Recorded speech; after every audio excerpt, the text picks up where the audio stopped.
Slimani, recordman aujourd'hui historique de l'équipe nationale au football, et le capitaine Mahrez et coach Belmadi. Bismillah.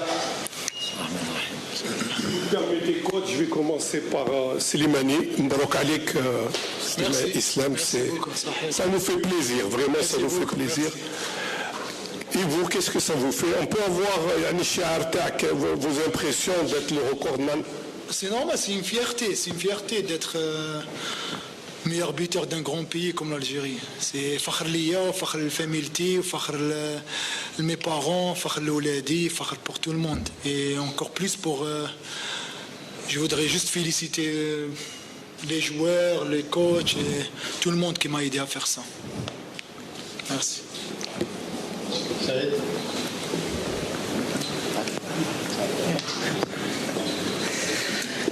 Bonsoir à tous.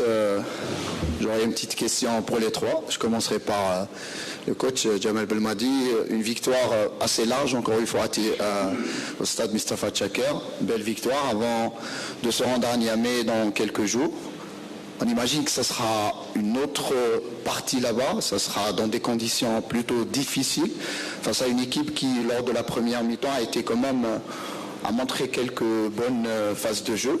Comment justement allez-vous aborder ce match en retour? Riyad, aujourd'hui, encore une fois, une belle prestation. Un coup franc venu d'ailleurs. Un mot sur ta prestation, ta performance en équipe nationale depuis quelques matchs maintenant. Tu excelles, même si peut-être lors du précédent mois, ça a été un peu difficile.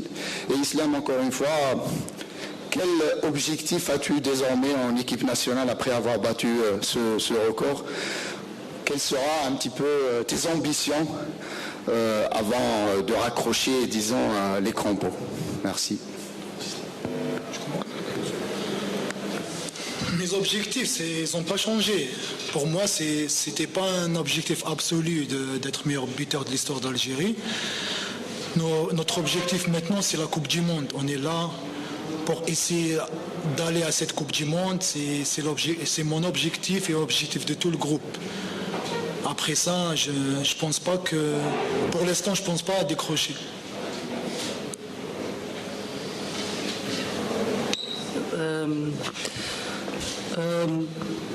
Je pense que mes prestations, bon, après d'un niveau personnel, je pense que c'est pas en équipe nationale, des fois, surtout dans des matchs comme ça, plus important. Bon, on va pas essayer de toujours très bien jouer, toujours.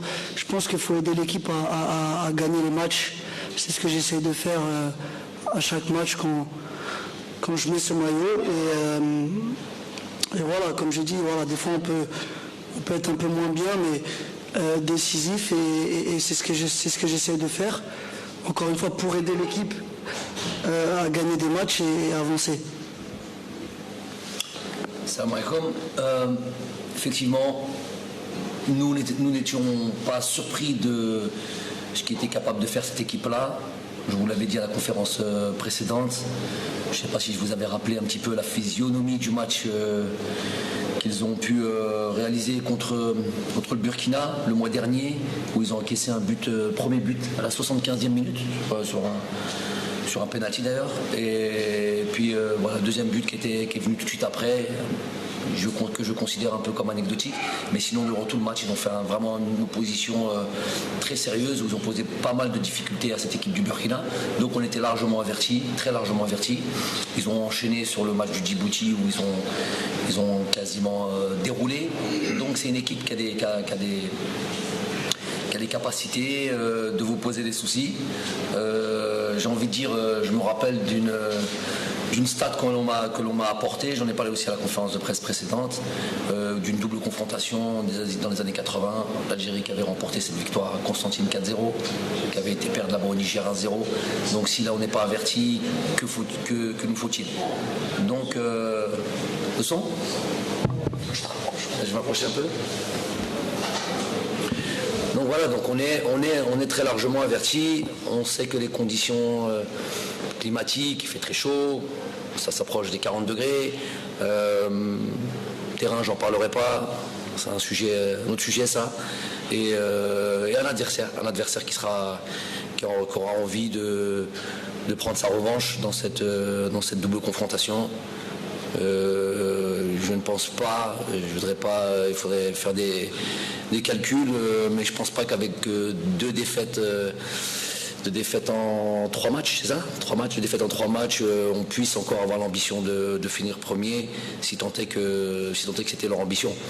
Donc, ce ne sera plus une question de classement, ce sera plutôt une question peut-être sûrement de leur part, d'orgueil et voilà, ils vont sûrement se rappeler de ce match peut-être historique pour eux dans les années 80.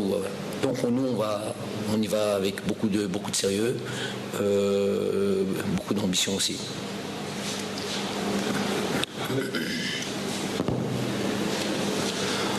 Salam alaikum. J'ai 2 questions, une pour le coach, une autre pour Islam Slimani. Donc, coach, on a vu une première mi-temps un peu compliquée. Donc, elle a été légèrement débloquée donc, par le capitaine Riyad Mahrez. Et en deuxième temps, on a vu tout un autre visage de l'équipe nationale. Qu'est-ce que vous avez apporté comme changement pour non seulement débloquer davantage le match, mais aussi le rendre plus facile? Une autre question pour Islam, félicitations, donc vous avez réalisé quand même un record historique. En signant le deuxième but, quelle est l'image qui a percé votre esprit sur le champ? Merci.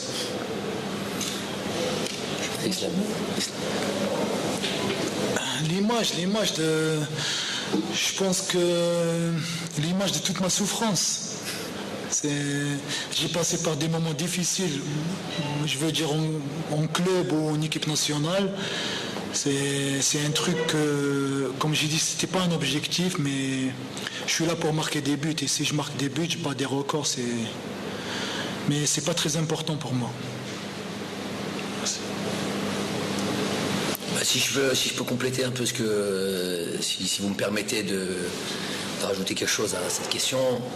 Islam, on va l'appeler, je sais pas moi, l'incompris peut-être.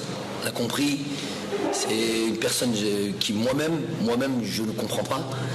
C'est un joueur qui donne tellement sur le terrain, tellement généreux, et pas seulement que ça, puisque il a toujours marqué là où il a été.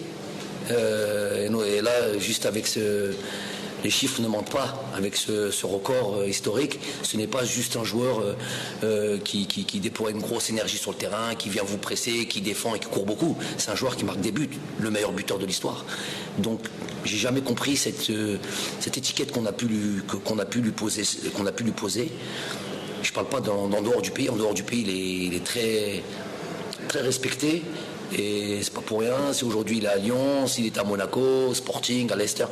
Donc voilà, les gens savent, les techniciens savent que c'est un joueur très important pour une équipe. Et nous, peut-être qu'on s'en rendra compte un peu trop tard dans l'avenir. Voilà, moi j'en profite devant vous, il sait ce que je pense de lui. Je savais, ça fait pas mal de temps que je vous ai dit qu'il allait battre ce record, c'était une évidence. Mais voilà, c'est tout à son honneur. C'est une personne, c'est un exemple pour moi, c'est un exemple pour tous ces joueurs qui évoluent dans le championnat algérien. Je leur dis, si vous avez un exemple à prendre, en tout cas à cette époque-là, c'est Islam. Beaucoup d'abnégation, zéro doute, toujours en train de repousser ses limites. Très forte personnalité, il croit en lui, et pour moi c'est un exemple. Voilà. Donc félicitations à lui. Pour ce qui est je vous l'ai dit, il y a une opposition en face de nous. C'est une équipe, je vous ai donné l'exemple de cette équipe du Burkina qui est aussi une équipe solide, qui est une équipe qui nous a pris quand même 2 points. Donc c'est une équipe de qualité. Elle a été jusqu'à la 75e minute sur un bon terrain, ce qui favorise le football. Et malgré ça, ils ont été jusqu'à la 75e minute. Donc on savait qu'on allait avoir une opposition, qu'on allait avoir une organisation, des joueurs et une certaine capacité physique, capacité athlétique, fort sur les contacts, fort sur le volume, sur la course. Donc ils respectaient assez bien tout ce qui est organisation. Et le plus important, c'est toujours de ce genre d'équipe de bien les manœuvrer, de bien les faire courir, si je peux parler ainsi, et jusqu'à trouver les solutions, les espaces, les éternels intervalles que tout le monde recherche, et le décalage. Et puis voilà, et puis donc c'est un truc sur lequel il faut comprendre que les matchs, ça ne se tue pas toujours en une mi-temps. Les matchs, 1h30, les matchs, on les construit, ça évolue dans le temps, et puis chaque chose, puis au fur et à mesure du temps, voilà, les choses, quand on persiste et quand on insiste sur certaines choses, voilà, en mi-temps, on a pu parler sur le fait d'être encore... J'ai plus demandé sur la qualité technique, un peu moins de déchets techniques, ce qu'on a pu un peu faire en première mi-temps, mais il faut une certaine indulgence aussi par rapport à la qualité du terrain, tout simplement. C'était difficile aujourd'hui de produire du jeu, malgré que voilà, moi je ne veux pas m'éterniser sur cette excuse. C'est un fait, on peut rien y faire, je peux rien changer apparemment. Moi j'insiste sur le fait que voilà, les joueurs doivent être encore plus concentrés et plus leur demander. Ils en ont les qualités, puis voilà, ils ont fait le travail.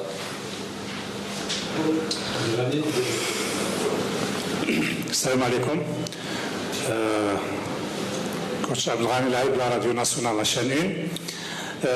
كوتش في لا كونفيرنس دافون ماتش هضرنا على بن رحمه وانت قلت باللي هو ماشي راضي كاع تما ستادير ما مش راضيين على الاداء تاعو. اليوم شفناك يعني عطيته تقريبا لا شونس كامله مالغري في لي شونجمون حنا كنا ممكن نستناو بلي يخرج بن رحمه يدخل بلايلي مي رغم هذا خليته يلعب تقريبا الماتش كامل. اسكو هذه سيتي شونس لبن رحمه واحده اخرى باش تعطيه لا كونفيونس جو سي با كيفاش. ولا دوزيام على لي جوور بالنسبه لعموره لعب كالكو مينوت اسكو بالنسبه له يعني ربح كالكو بوان عند المدرب اليوم مالغري سي سون بريمي ماتش هيستوريك مع ليكيب ا. بالنسبه لمحرز par rapport à l'adversaire numéro 1 dans ce groupe, le Burkina, qui a gagné aujourd'hui largement le Djibouti. Il est favori, je pense, le mardi pour gagner encore contre le Djibouti. Est-ce que vous trouvez le match contre le Niger, le mardi, un tout petit virage dans ce groupe où on est obligé encore de ramener 3 points à Niamey? Allez, pareil. J'ai vu que le Burkina, ils avaient gagné 4-0. Je pense qu'ils vont, même si ça ne va pas être facile, ils vont gagner leur deuxième match. Un petit virage, non, ça sera un match important comme tous les autres. Ça ne va pas être facile. Bon, aujourd'hui, on l'a vu, c'était pas facile en première mi-temps, malgré que le terrain nous a vraiment pas aidés.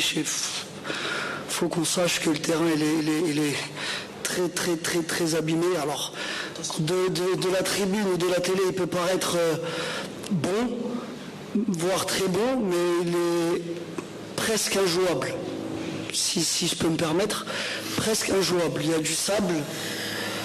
Je ne comprends pas comment un pays comme nous et une équipe nationale, avec ce qu'on a fait, avec ce qu'on a ramené comme émotion pour ce peuple, qu'on puisse avoir un terrain de la sorte chez nous, c'est incompréhensible.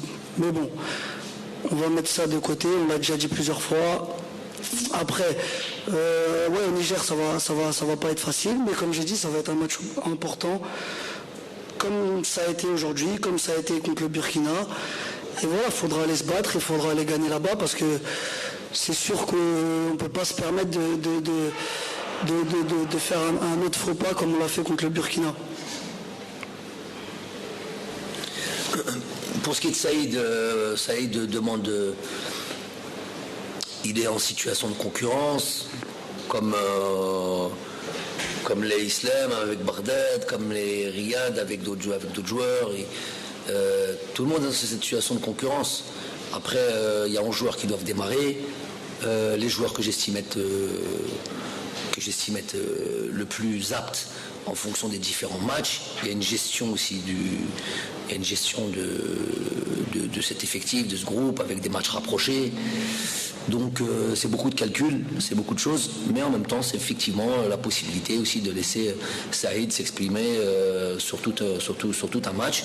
Aujourd'hui il a démontré beaucoup de bonnes choses, Voilà, il lui manque un but, des buts.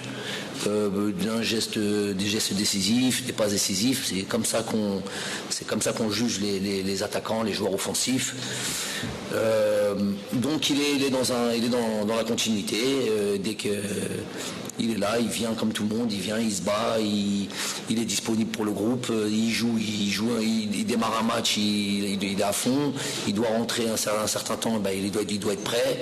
Et puis voilà, c'est la vie d'une équipe nationale de, si je peux m'exprimer ainsi, de haut niveau. Donc voilà, il n'y a pas de place acquise, si ce n'est quand on a l'opportunité de valider, tout simplement. J'ai souvent répété ce mot-là. Donc on est content de sa prestation. Je pense qu'il aurait aimé terminer par un but, pas décisif, quelque chose comme ça. Mais il a été aujourd'hui important dans ce résultat. Ensuite, pour ce qui est de Amoura, il nous a montré très belles choses à l'entraînement depuis qu'il est là. C'est un joueur qui a beaucoup d'envie, beaucoup de dynamisme, qui a vraiment envie d'aller loin. Voilà, et il me semble que je ne le connais pas tant que ça, mais il me semble que c'est un joueur qui a beaucoup d'ambition, qui est voilà, très, très serein et sur lequel sûrement nous allons compter dans l'avenir. Voilà. Bonsoir coach, bonsoir Islam, bonsoir Riyad. J'aurais une question pour chacun d'entre vous. C'est maintenant la mode. 2 questions, 3 questions par journaliste. On les a tellement peu qu'on en profite, c'est pour ça. N'abusez pas. On n'abuse pas, mais on profite un peu quand même. Islam, félicitations pour ton record, 37 buts en sélection nationale. J'aimerais savoir justement, toi personnellement, qui parles tout le temps de motivation, d'esprit de revanche et de ce carburant qui te permet d'avancer, est-ce qu'aujourd'hui, avec ton évolution de jeu, que ce soit en club ou en sélection nationale, tu sens que tu es dans la meilleure phase de ta carrière, ou quand tu regardes dans le rétro par rapport à ce que tu as pu vivre avec Vaïd en 2013 et cette efficacité devant le but dans un autre registre de jeu? Pour Riyad, justement, on voit que lorsque l'équipe est en difficulté, le déclic vient souvent de toi.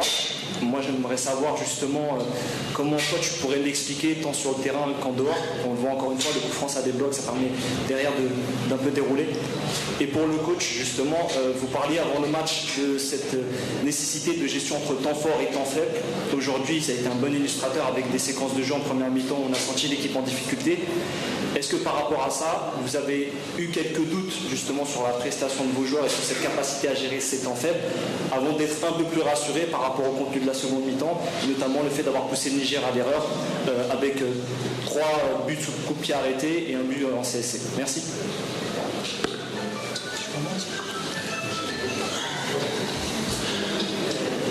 Je pense que je ne dirais pas que je suis dans la meilleure phase de ma carrière parce que je pense qu'en équipe nationale j'étais régulier, sauf à une époque mais je pense que j'étais régulier en équipe nationale. Après c'est normal que je marque plus maintenant parce qu'on gagne plus, parce que je considère que je suis dans la meilleure époque des joueurs en équipe nationale. Pour ça, je pense que j'étais régulier. Toutes ces 9 ans, j'étais régulier. Ce qui a fait que je marque encore plus maintenant, c'est que peut-être on est dans la meilleure dynamique. Tu peux répéter la question, s'il te plaît? C'était tellement long. Non, on profite. On avait compris ça. Ouais. Je disais justement que la solution, une équipe est en difficulté, la solution dans ce sens je marque souvent, on a encore ce coup franc-là. Comment toi tu illustres ce leadership que tu peux avoir sur le terrain en ayant le bon déclic au bon moment? Je ne sais pas si ça vient tout le temps de moi, mais comme j'ai dit, voilà, en Afrique c'est pas facile. On ne peut pas dribbler tout le monde, on ne peut pas tout le temps faire la différence. Et voilà, j'essaie d'apporter ce que je peux apporter à l'équipe.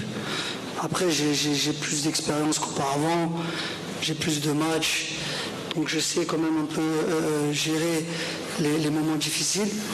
Mais voilà, il n'y a pas que moi. Quand Youssef il joue, Belaïli, ou Bagdad, ou Islam, ou même Saïd, tout le monde contribue comme il peut à aider l'équipe. Et je pense que c'est ça qu'il faut, ça tire le groupe vers le haut. J'en fais partie, j'essaie de tirer le groupe vers le haut. Aujourd'hui, c'est vrai que c'était pas facile.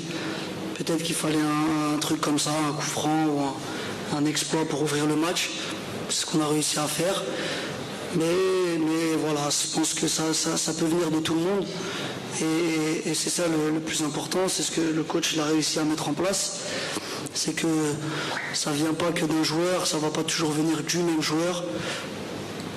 Après, voilà, c'est sûr que souvent ça vient des mêmes joueurs, mais pas tout le temps du même.